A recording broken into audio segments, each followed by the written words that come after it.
যে আমি বলবো তৃণমূল আজকে থেকে সাধু হয়ে যাবে, ঠিক আছে, তাহলে আমি বলবো চোরায় না শুনে ধর্মের বাণী। সলিসিটর জেনারেল তুষার মেহতাকে বলতে হচ্ছে এটা rarest of the rarest event. তো এখানে ডাকাতির অভিযোগ 310 বিএনএসে ডাকাতির অভিযোগটা উঠেছে মুখ্যমন্ত্রীর বিরুদ্ধে। রাজ্যের মুখ্যমন্ত্রী না হয় মূর্খমন্ত্রী, ধরলাম তর্কের খাতিরে, তিনি আইন ফাইন কিছু জানেন না, সেই সেন্সে মূর্খ। পুলিশ আধিকারিকরা কিভাবে গেলেন তিনি? স্যার আপনাকে মাধ্যমে স্বাগত। স্যার আইপ্যাক কাণ্ডে সুপ্রিম কোর্টেও ধাক্কা খেলো তৃণমূল কংগ্রেস এবং পশ্চিমবঙ্গ সরকার, কি বলবেন? দেখো, তুমি যদি এই প্রশ্নটা এইভাবে বলো যে আমি বলবো তৃণমূল আজকে থেকে সাধু হয়ে যাবে, ঠিক আছে, তাহলে আমি বলবো চোরায় না শুনে ধর্মের বাণী। কততম থাপ্পড়, জুডিশিয়ারির কততম এটা থাপ্পড়, সেটা খাতায় লিখতে লিখতে হয়তো খাতাই শেষ হয়ে গেছে অনেকের। প্রতিদিনই তো মার খায়, জনগণের ট্যাক্সের টাকায় কত বড় বড় উকিল নিয়ে চলে গেছে। নাম বললে পরে আমি অধিকাংশ নাম শুনলেও নাম শোনার মতন পয়সাও সাধারণ মানুষের কাছে নেই, এদের নাম নেওয়ার মুখে নেওয়ার মতন এত দামি দামি উকিল।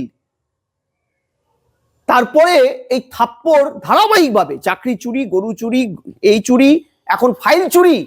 মুখ্যমন্ত্রীর ফাইল চুরি বাঁচাতে এত বড় বড় উকিলের দ্বারস্থ হয়েছে, তাদের নিয়ে গিয়ে হাইকোর্ট সুপ্রিম কোর্টে লড়ছে, যে তারপরেও কোর্টকে বলতে হচ্ছে বা সলিসিটর জেনারেল তুষার মেহতাকে বলতে হচ্ছে এটা rarest of the rarest event. কারণ এখানে ডাকাতির অভিযোগ 310 বিএনএসে ডাকাতির অভিযোগটা উঠেছে মুখ্যমন্ত্রীর বিরুদ্ধে, যিনি সংবিধানের 164H ধারা অনুযায়ী তিনি গভর্নমেন্টের মুখ, প্রধান, অর্থাৎ স্টেটের সর্বোচ্চ রিয়াল হাইয়েস্ট অথরিটি তিনি, এক্সিকিউটিভ অথরিটি তিনি, অর্থাৎ কালেকটিভ রেসপন্সিবিলিটি তার ক্যাবিনেটের।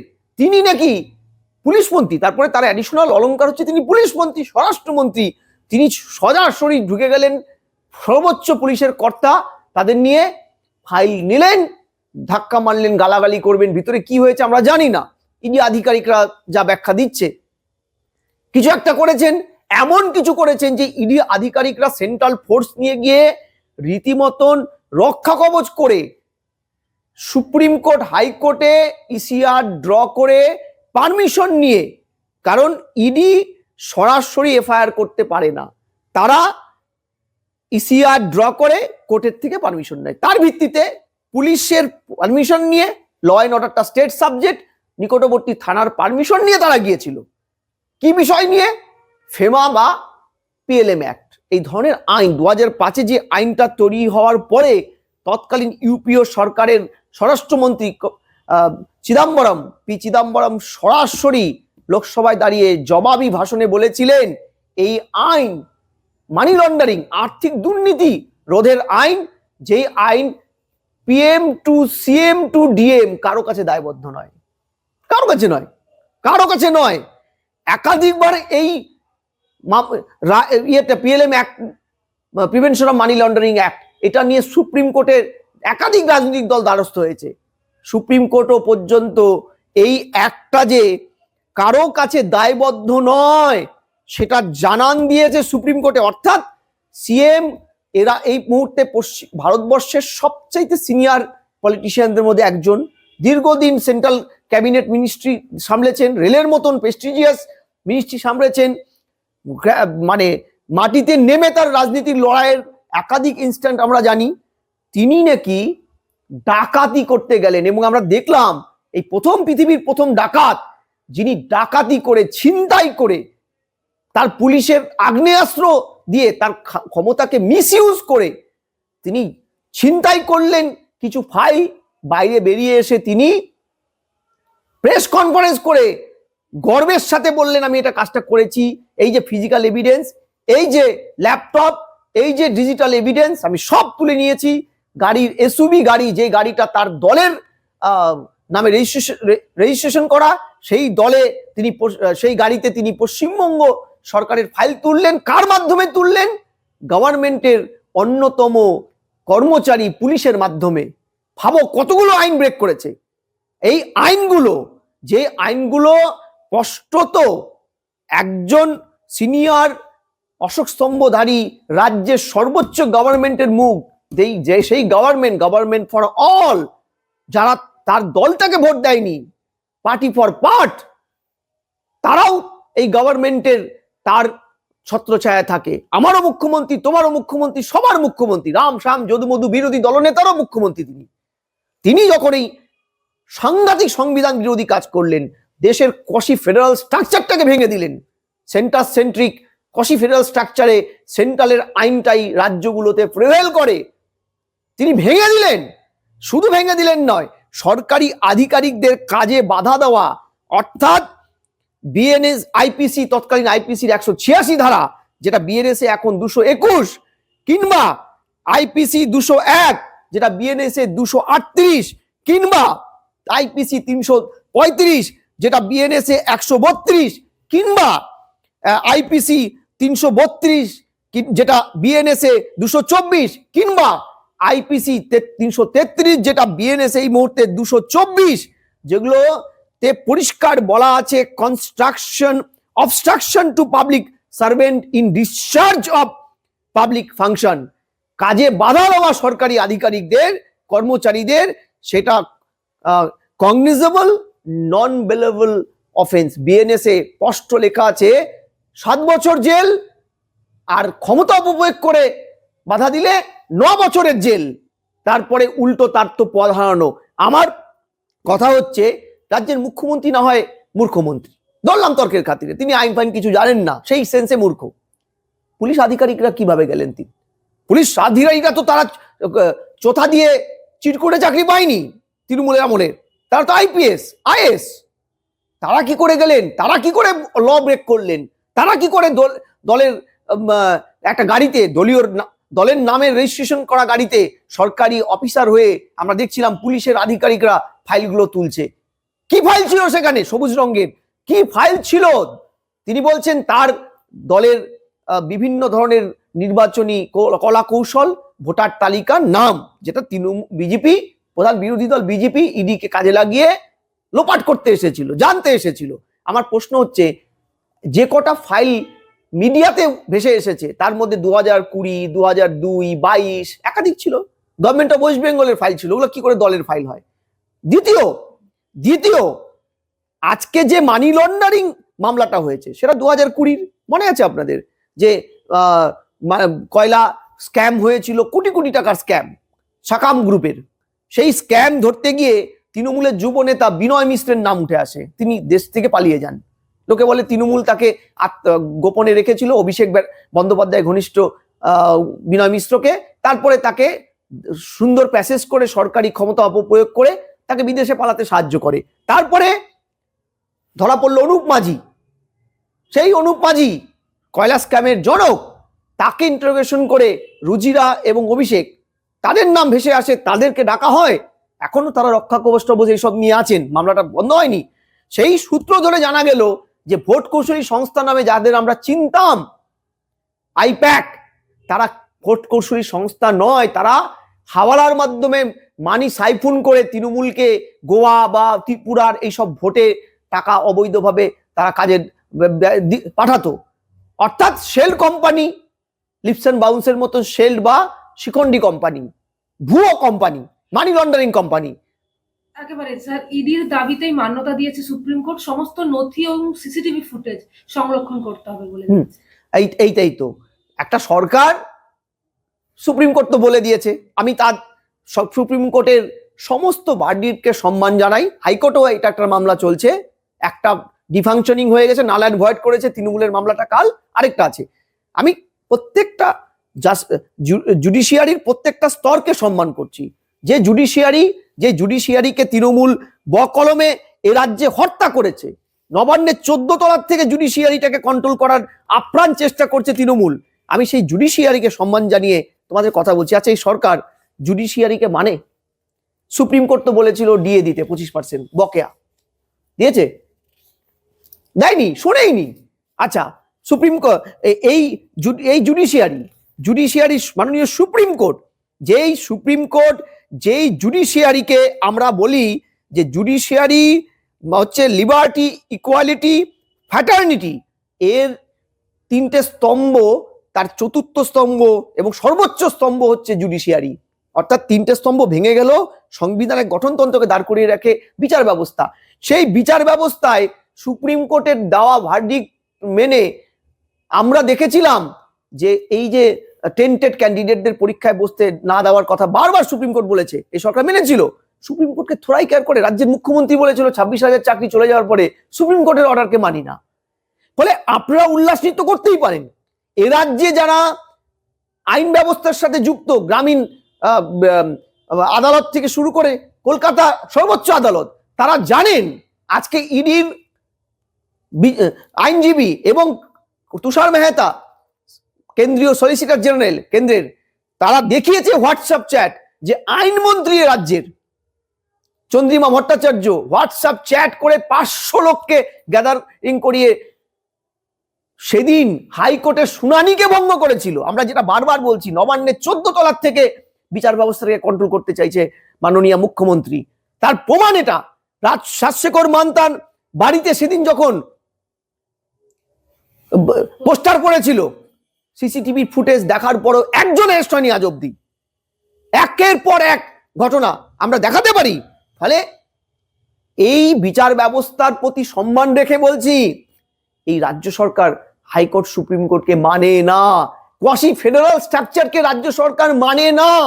ভারতবর্ষের সংযুক্ত ব্যবস্থা, রাজ্য কেন্দ্রের একে অপরের সাথে সংযুক্ত হয়ে একটা ব্যবস্থা, দৃঢ় ব্যবস্থা, যেখানে সেন্ট্রাল আইনটা প্রিভেল করে, সেটাকে মমতা ব্যানার্জি মানে না। কারণ মমতা ব্যানার্জি বিশ্বাস করে পশ্চিমবঙ্গ আলাদা রাষ্ট্র, রিপাবলিক অফ বেঙ্গল। তাই এ রাজ্যে ইডি, সিবিআই, এনআইএ মার খায়। বিএসএফ, সিআইএসএফ যারা অত্যন্ত প্রহরীর মতন সীমা পাহারা দেয় বলে আমরা রাতে ঘুমোতে পারি, ফ্যামিলি নিয়ে আনন্দে আরাম আয়েশ করতে পারি, পায়েস খেতে পারি, সেই বিএসএফ, সেই সিআইএসএফ জওয়ানদের মারার কথা বলে হাতা খুন্তি নিয়ে রাজ্যের মুখ্যমন্ত্রী। তাহলে আপনি ভাবুন, সেই রাজ্যের মুখ্যমন্ত্রী এবং তার দলের থেকে আশা করতে পারেন তারা সুপ্রিম কোর্টের অর্ডার মেনে সমস্ত সিসিটিভি ফুটেজ রেখে দেবে? অভয়ের সিসিটিভি ফুটেজ পাওয়া গেছে? একটাও পাওয়া যায়নি। কোনো একটা সিসিটিভি ফুটেজ পাওয়া গেছে? আপনি সন্দেশখালীর পিঠে কেলেঙ্কারির সিসিটিভি ফুটেজ পাওয়া গেছে? ট্যাম্পার হয়ে গেছে। আমার কথা নয়, হাইকোর্ট সুপ্রিম কোর্ট বারবার বলেছে, বয়েই গেছে। একেবারে পুলিশের যে, রাজ্য পুলিশের যে দায়ের করা যে এফআইআর গুলি ছিল ইডি আধিকারিকদের বিরুদ্ধে, তার উপরে স্থগিতাদেশ দিয়েছে। হ্যাঁ, তাই হবে। আমি বলছি স্থগিতাদেশ শুধু নয়, আপনি যদি আইনটা ভালো করে দেখেন, বিএনএসএ সাসপেনশন নয় এই পুলিশ আধিকারিকদের, সর্বোচ্চ সিপি, তারপরে ভারপ্রাপ্ত যিনি ডিজি, এদের ইমিডিয়েট, প্রিন্সিপাল সেক্রেটারি, এদের ইমিডিয়েট, এরা 256 নম্বর ধারা অনুযায়ী এক্সিকিউটিভ এন্ড, এরা সেন্ট্রালের আইনগুলোকে রাজ্যে কার্যকর করার জন্য এদেরকে বসানো হয়েছে।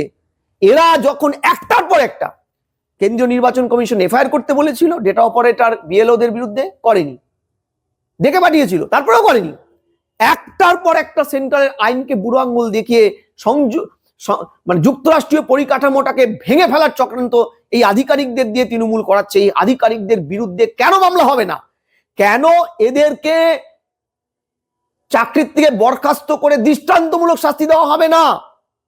আলাপন বন্দ্যোপাধ্যায় এত ট্যালেন্টেড একজন আমলা, রাজ্যের উপকারে লাগাতে পারতো, বাঙালি প্রতিভা, গর্বিত আমি। তাকে ভুল পথে চালিত করেছে এই সরকার, প্রধানমন্ত্রীকে অপমান করিয়েছে তার মাধ্যমে। আজকে প্রশ্নটা আমার ওই জায়গায় যে কেন এদেরকে ছেড়ে দেওয়া হবে? দৃষ্টান্তমূলক শাস্তি যদি সেদিন দেওয়া যেত, যেদিন নাড্ডা বাবুর 2020 সালের ডিসেম্বরে পশ্চিমবঙ্গে সর্বভারতীয় বিজেপির সভাপতি, তিনি যখন এসেছিলেন, তার উপরে আত্মঘাতী হামলা হয়েছিল। তারপরে যখন আইপিএস অফিসার 4 জনের বিরুদ্ধে হলো, কেন্দ্রের থেকে সমন জারি হলো, সেদিন যদি দৃষ্টান্তমূলক শাস্তি হতো, আজকে এই আমলাদের দিয়ে এই কুকীর্তি করানো যেত না। আজকে জানেন, গতকাল ফারাক্কায় মনিরুল ইসলামের নেতৃত্বে বিধায়ক তৃণমূলের এসআইআর বিরোধী গণ একটা মানে আন্দোলন তৈরি করে তিনি সেখানকার বিডিও অফিস ভাঙচুর করে সরকারি সম্পত্তি লুট করেছে। এটা একটা প্যাটার্ন, বাংলাদেশের মতন প্যাটার্ন, একটা জিহাদি প্যাটার্ন, মৌলবাদী প্যাটার্নে। ঠিক আজকে চাকুলিয়াতে দেখুন, সমস্ত এসআইআর নথি পুড়িয়ে দেওয়া হয়েছে, সরকারি সম্পত্তি লুট হয়েছে, পোড়ানো হয়েছে। এই যে প্যাটার্নটা, তৃণমূল তৈরি করা প্যাটার্ন, এগুলো ঠিক বাংলাদেশের আদলের প্যাটার্ন। দেখুন মিলিয়ে পাশাপাশি একভাবে, ওখানেও হাসিনার বাড়ি লুট হয়েছে, এখানে সরকারি সম্পত্তি লুট হচ্ছে। প্রথমে লুট, তারপরে গণহত্যা, গণধর্ষণ, গণবিক্ষোভ, গণপ্রহার, এইভাবে কিন্তু সব ইয়ে করছে প্যাটার্নটা। এই যে ইডি আধিকারিকদের উপর যে এফআইআর গুলো করা হয়েছিল তার উপর স্থগিতাদেশ দিয়েছে, বা যে এফআইআর গুলো করা হয়েছিল রাজ্য পুলিশের দ্বারা। দেখুন আপনার বোধহয় মনে আছে যে শাহজাহানকে ধরতে গিয়েছিল ইডি আধিকারিকরা, মনে আছে? সেই সময় ইডি আধিকারিকদের ভারতবর্ষে প্রথম রাজ্য পশ্চিমবঙ্গ, এই তৃণমূলের গোস্তেপো বাহিনী শাহজাহানের নেতৃত্বে, পিঠে কাণ্ডের জনক, মহিলাদের ধর্ষণের জনক, ভালো করে বললে হিন্দু মহিলাদের ধর্ষণের জনক এই এই লুটেরা শাহজাহান, যার পাশে অভিষেক ব্যানার্জি এবং বিধানসভায় দাঁড়িয়ে সরকারি বুকে নথিভুক্ত করে মমতা ব্যানার্জি তার পাশে দাঁড়িয়েছিল। সেই শাহজাহানকে ধরতে যাওয়ার জন্য শাহজাহানের বাহিনীর দ্বারা যখন আক্রান্ত হয়ে মাথা ফাটলো আধিকারিকদের, গাড়ি ভাঙচুর, লুট হলো, সমস্ত মোবাইল টোবাইল ছিনিয়ে নিল, তারপরে ওদের বিরুদ্ধে ব্যবস্থা না নিয়ে রাজ্য পুলিশ কি করেছিল? এই রাজ্য পুলিশ ইডি আধিকারিকদের বিরুদ্ধে মামলা করেছে। শুধু মামলা নয়, মলেস্টেশন, শ্লীলতাহানি, ধর্ষণ, ডাকাতি, 392 ধারার মামলা। আজকে এই যে ধারাগুলো তারা অ্যাড করেছিল, সেই 147, 148 অস্ত্র আইনে মামলা, 307 করেছিল এই রাজ্যে। আজকে ধন্যবাদ সুপ্রিম কোর্টকে যে তারা যুক্তরাষ্ট্রীয় পরিকাঠামোর এথিক্সটা বুঝতে পেরেছেন, স্পিরিটটা বুঝতে পেরেছেন, সংবিধানের মূল মরালিটিটা বুঝতে পেরেছেন, যেটা মমতা ব্যানার্জি ভাঙতে চাইছে, স্পিরিটটা বুঝতে পারছেন। আমি জানি না এর পরের রায়ে তারা কি দৃষ্টান্তমূলক ব্যবস্থা নেবে। আমি তো তোমার চ্যানেলের মাধ্যমে বলছি, যদি ভারতবর্ষের যুক্তরাষ্ট্রীয় কাঠামো বাঁচিয়ে রাখতে হয়, যদি আজকে এই পশ্চিমবঙ্গের তৃণমূল শাসিত সরকারের একটার পর একটা ন্যাক্কারজনক ভারত বিরোধী, সংযুক্ত কাঠামো বিরোধী, ভারতের যুক্তরাষ্ট্রীয় কাঠামো বিরোধী একটার পর একটা অপশাসন দৃষ্টান্তগুলোকে শাস্তি না দেওয়া যায় আইনের দায়রা এনে, তাহলে আগামীতে অন্য রাজ্যে ভারত বিরোধী চক্রান্ত প্রেসিডেন্ট মানে ব্যাপ্ত হবে। এটা ইমিডিয়েট, এটা একটা পিক টাইম ব্যবস্থা নিক, ইমিডিয়েট ব্যবস্থা নিক।